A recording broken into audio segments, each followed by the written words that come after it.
Bienvenue et merci de nous rejoindre. De nous rejoindre pour cette fascinante enquête sur un incident récent. Récent qui s'est déroulé dans la ville sainte de la Mecque, alors que la Terre continue.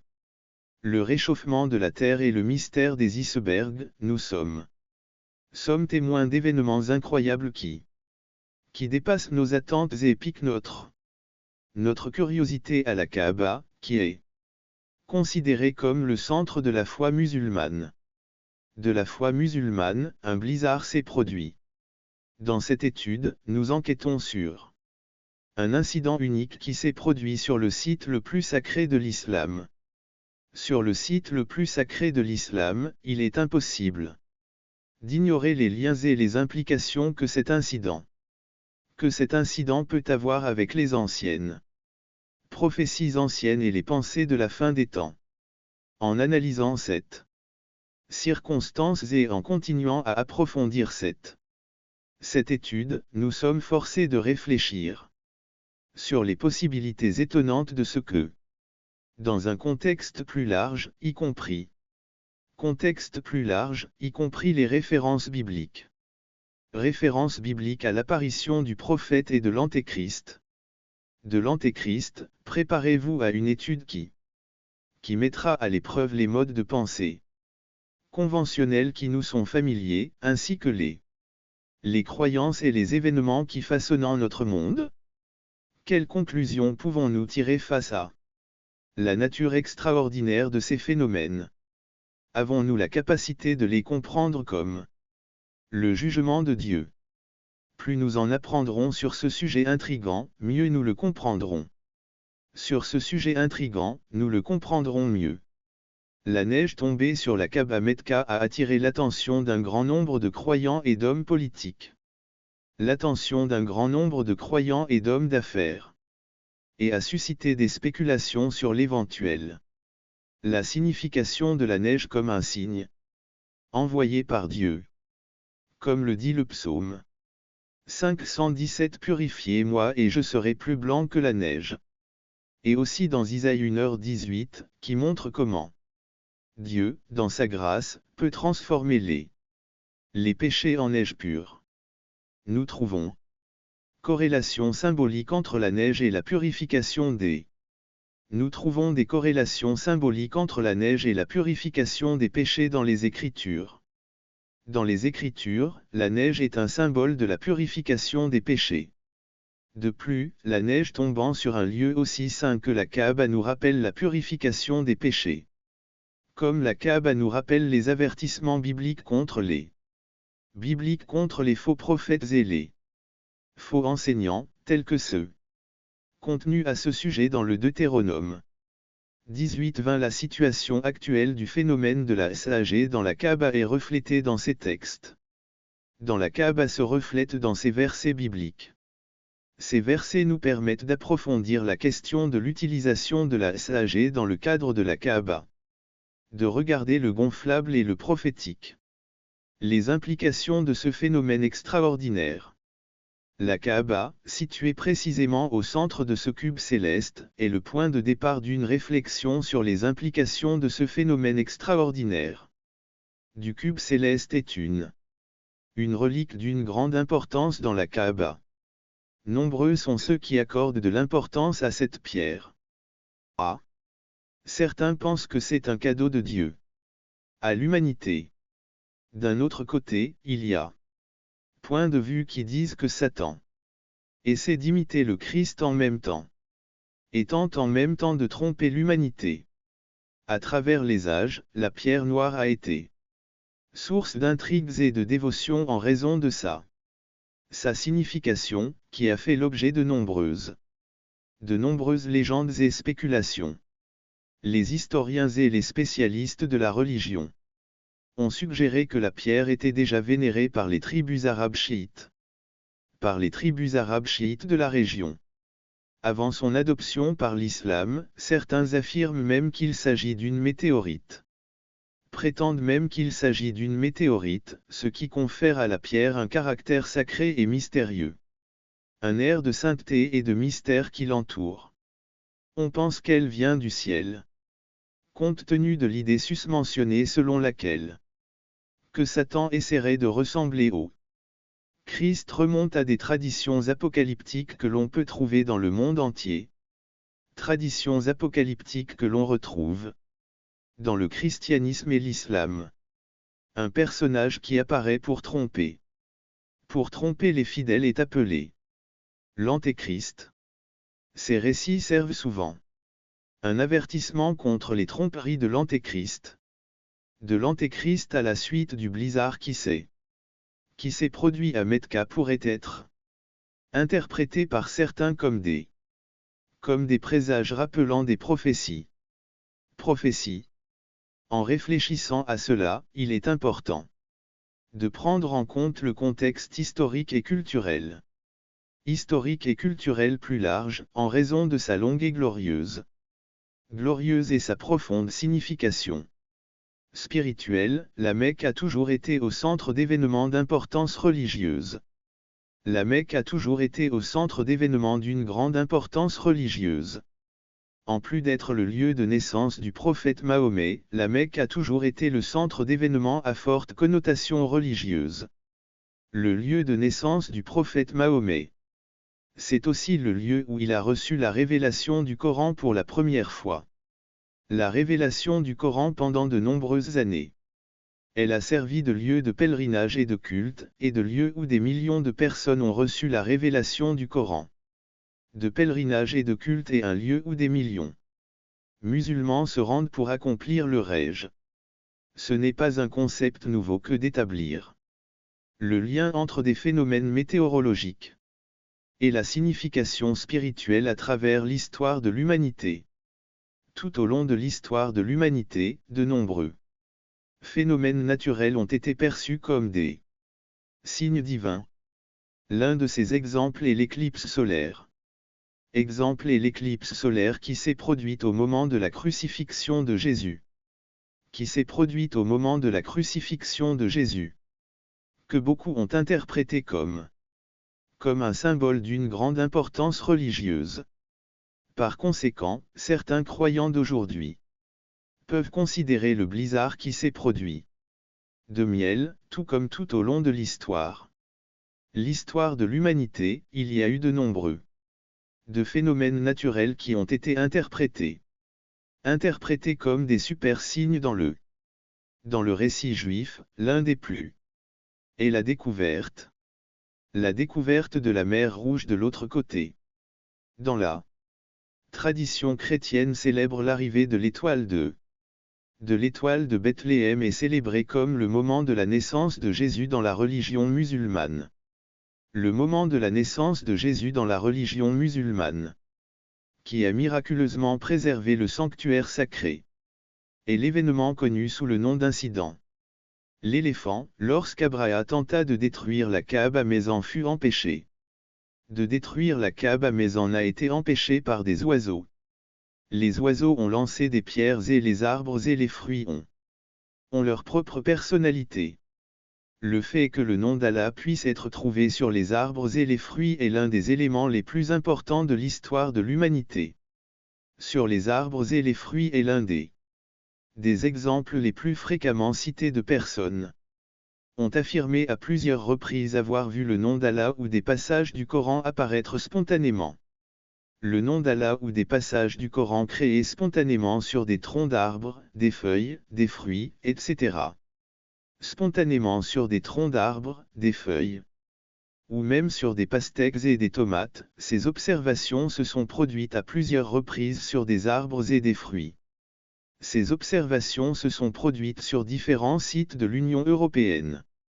Ces observations sont considérées comme miraculeuses et sont considérées comme un rappel constant. Un rappel de la présence du divin dans tous les aspects de la création. Dans tous les aspects de la création. Deux nuages, un autre exemple, est le développement de mots arabes dans les nuages, comme Allahu. Bismillahir-Rahmanir-Rahim. Odiaï tremblements de terre et tsunamis à travers. Tout au long de l'histoire, des catastrophes naturelles telles que, comme les tremblements de terre et les tsunamis à différents à différents moments de l'histoire ont souvent été considérés comme des punitions divines. Comme des punitions divines. Après le tremblement de terre et le tsunami catastrophique. Tsunamis qui se sont produits dans l'océan Indien.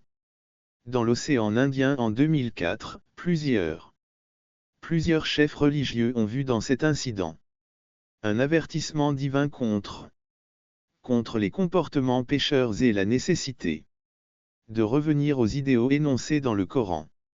Dans la théologie islamique, la destruction des anciens, des peuples anciens décrits dans le Coran, est considérée comme une conséquence de leur apostasie de Dieu, un type d'interprétation qui a de profondes racines dans le monde musulman.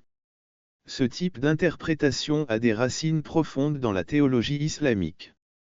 Dans la théologie islamique, la lentille permet également d'observer les éruptions volcaniques, qui peuvent être observées en elles-mêmes. On compare souvent les dégâts causés par les volcans et les châtiments. Dans le Coran, ces souffrances sont infligées aux peuples qui ont rejeté les prophètes de Dieu. C'est pourquoi de nombreuses personnes considèrent ces événements comme un avertissement de l'avenir. Comme un avertissement de la nécessité. La nécessité de vivre en accord avec les enseignements de la guérison divine inexplicable. Inexplicable, c'est miracle, une guérison. Attribué au Coran, il existe d'innombrables témoignages de personnes qui ont vécu des expériences de guérison. De personnes ayant connu des guérisons miraculeuses après avoir lu des versets du Coran. Guérison miraculeuse après avoir lu des versets du Coran ou avoir été en contact avec le texte sacré. Du Coran ou après avoir été en contact avec le texte sacré. Ces guérisons ont été attribuées au Coran. Le pouvoir de guérison des paroles de Dieu est démontré par le fait que ces cas sont souvent documentés et discutés au sein de la communauté musulmane. Dans la communauté musulmane, certaines personnes croient que le Coran contient un pouvoir spirituel capable de guérir les troubles physiques et mentaux. Cette croyance souligne l'importance de la foi et de la prière. La protection contre les catastrophes naturelles existe. D'autres histoires de personnes qui ont été protégées des effets des catastrophes naturelles. Des effets des catastrophes naturelles d'une manière qui ne peut pas être prouvée. Et ces cas sont souvent attribués à l'intervention divine par le biais du Coran. Ces cas sont souvent attribués à l'intervention divine par le biais du Coran. Par exemple, il y a des histoires de maisons qui ont survécu à des catastrophes naturelles sans aucun dommage alors que toutes les autres maisons du quartier ont été démolies. Dans beaucoup de ces cas, les personnes vivant dans ces maisons sont décrites comme de fervents croyants qui récitent régulièrement le Coran, ce que la communauté interprète cela comme une preuve. Comme la preuve qu'ils se protègent de l'ingérence. Phénomène d'interférence lié à l'astronomie. L'astronomie, les éclipses et les comètes à la fois.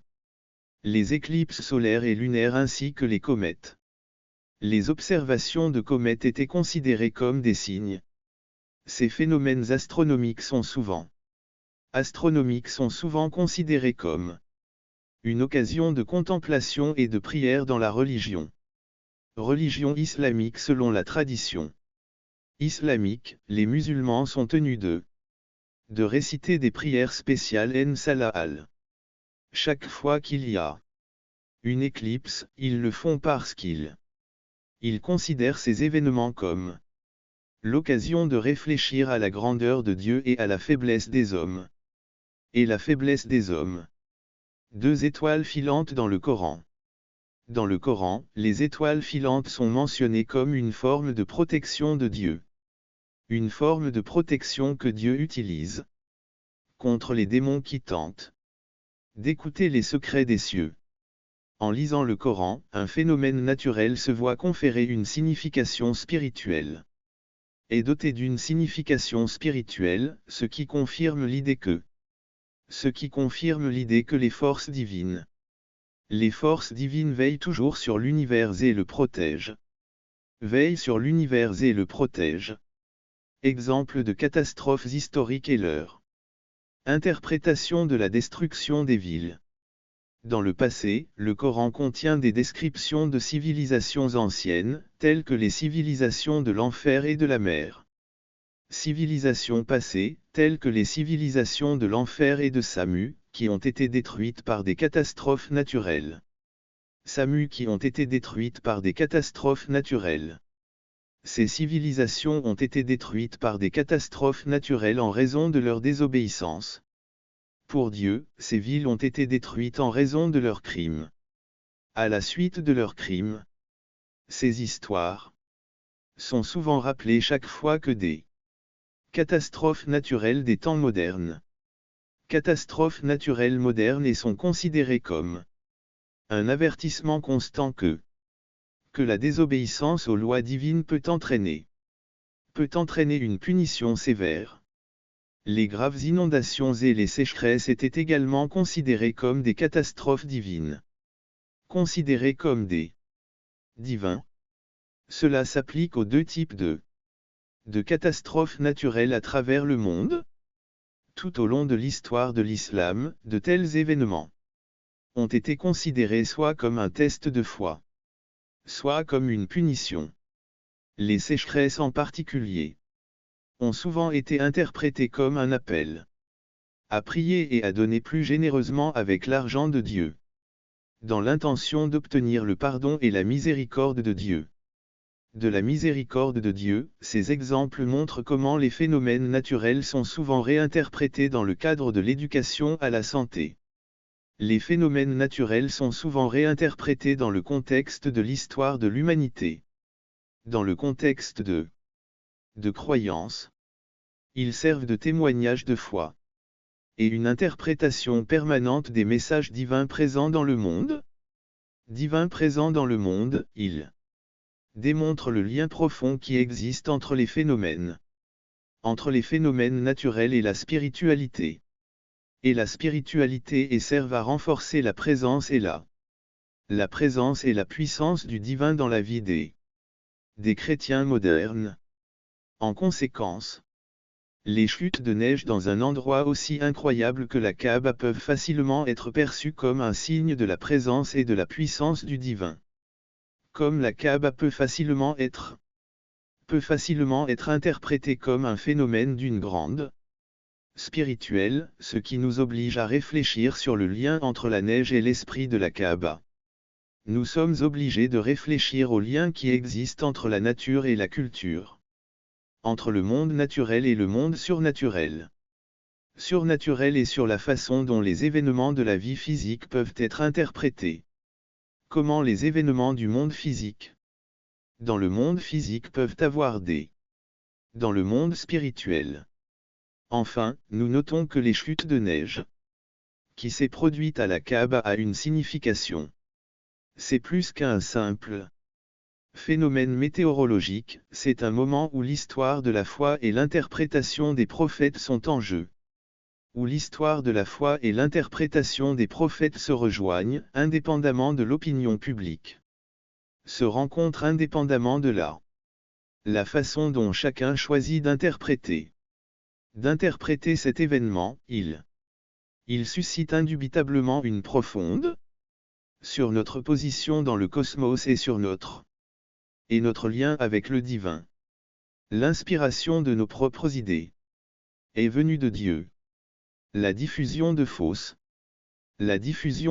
informations est le troisième péché de la Bible. Dans le cas des prophètes, Dieu n'a autorisé aucune des déformations faites par ceux qui se sont rendus coupables d'un crime contre l'humanité. Aucune des déformations faites par ceux qui attribuaient faussement leurs déclarations à Dieu en racontant des mensonges et, enfin, le risque de faux prophètes. Le risque des faux prophètes qui se disputent souvent avec les vrais messagers de Dieu. Leur popularité est renforcée par des messages faciles à démasquer. Les gens ont tendance à favoriser à privilégier les prédictions commodes de ces charlatans lorsqu'il s'agit de savoir qui qu'ils considèrent comme des prophètes légitimes. Ils ne sont pas limités au monde extérieur. Ils sont capables de modéliser à l'intérieur notre être intérieur. Dieu n'est pas une divinité vengeresse et terrible prête à punir, mais une divinité qui attire l'attention sur sa sainteté et sa justice malgré les erreurs commises par les humains. Nous avons la capacité de nier sa profonde miséricorde malgré le fait que les écrits sacrés et les écrits sacrés et les enseignements de Jésus, qu'il y a des conséquences à rejeter Dieu. Il y a des conséquences à rejeter Dieu. L'Église est centrée sur l'amour et la grâce. Dieu ne veut pas que quoi que ce soit détruit et son approche de sa création est basée sur l'amour et la grâce, et non sur l'amour ou la méchanceté. L'approche de sa création est basée sur l'amour et la grâce, et non sur l'amour ou la méchanceté. Lorsque nous pensons à Dieu, que nous le prions ou que nous lui parlons, il est important d'avoir une image claire de sa terre ferme. Un sens de l'appréciation et de l'adoration tout au long de la vie. Tout au long de la vie est une base vitale pour se préparer à la venue du Christ. La venue du Christ, et cela en plus de l'importance de l'amour et du pardon, qui sont aujourd'hui des éléments essentiels de notre vie. L'importance de l'amour et du pardon, qui sont maintenant composantes du processus de préparation. J'aimerais savoir ce que vous pensez de tout ce que j'ai discuté précédemment avec vous dans la section des commentaires ci-dessous. Partagez vos idées avec moi. N'oubliez pas d'aimer cette vidéo si vous l'aimez et si vous voulez rester au courant de notre contenu. N'oubliez pas de vous abonner à la chaîne et activer les notifications pour ne pas manquer les dernières informations. Pour recevoir les dernières informations, veuillez accepter nos remerciements. Remerciements pour avoir pris le temps de lire notre contenu et j'attends avec impatience de vous retrouver dans notre prochaine vidéo au nom de notre Seigneur Jésus Christ. Je prie pour que les puissantes bénédictions de Dieu soient accordées dans votre vie.